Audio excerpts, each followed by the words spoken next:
The Phillips mountain road, or more correctly the Phillips bergpad, runs along the eastern flank of the famous Paarlberg mountain, approximately 3/4 of its height and mainly along the 300-meter contour, and provides access to the Paarl Mountain Nature Reserve, the Meelwater picnic site, and a vast number of hiking and mountain bike trails at the summit of the mountain. Phillips was a respected wagon maker in the town in the 1800s. This is a fairly long gravel road of almost 11 kilometres that starts and ends at either side of the town of Paarl. It's an easy enough drive for any vehicle, but the road is quite narrow in places. We filmed this pass from north to south. Head south along Main Road from Malmesbury, Wellington or Aikenhof and turn right at the brown signboard clearly marked as Paarl Mountain Nature Reserve.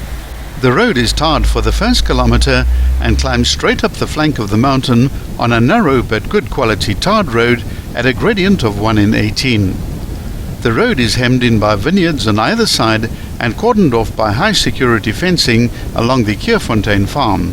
Towards the upper end of this tarred section, you'll now take the first of 82 corners along the next 11 kilometres. The speed limit throughout this drive is 30 kilometres per hour or lower, although you will see most drivers ignore this. Keeping to the speed limit not only allows you to drive safely, but it also affords the opportunity to enjoy the superb scenery, and there's an additional benefit in that it keeps dust levels down for walkers, hikers and cyclists. The gradient ramps up quickly to 1:6, and the next few hundred meters are also the steepest of the pass. There are two severe hairpins on this first climb. The first is at the 1.1 kilometer mark, and the second occurs at the 1.3 kilometer point. There's a widening at the second hairpin, which is a parking area for hikers accessing the mountain at this point. Once through the two hairpins, the direction settles back into the south.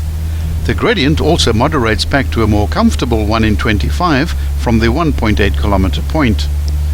Glimpses through the trees on the left show elevated views of Paarl, bisected by the Berg River and the jagged peaks of the Drakenstein Mountains forming the end of the view.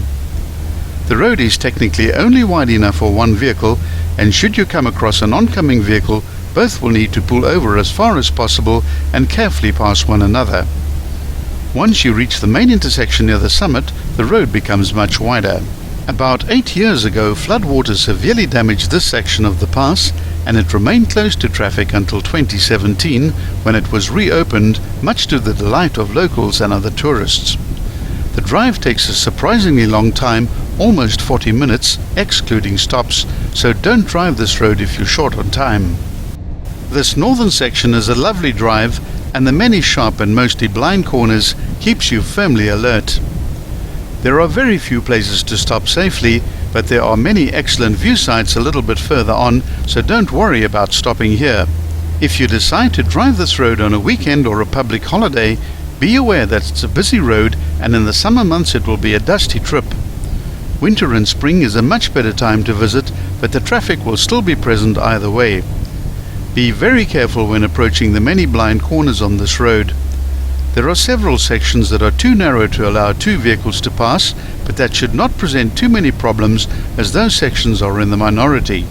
Throughout this drive you'll be able to enjoy the fantastic views over Paarl and the odd glimpse of the huge granite extrusions of Paarl, Gordon and Breton rocks far above the road. In the winter rainy season, these granite orbs ooze water and appear to glisten in the sharp winter sunlight. Early travellers described them as looking like giant pearls, hence the Dutch name of Paarl, which was bestowed on the pioneer town that developed at the foot of the mountain. Paarl holds a multitude of attractions to the visitor. The town has a lot to offer, with a wide range of boutique hotels, B&Bs, chic restaurants, art galleries and old churches. The Berg River flows right through the town, and Paarl has many buildings that have been declared national monuments. You'll pass the gracious property of the world-famous KWV cellars. Be sure to watch parts 2 and 3 of the Phillips Mountain Road.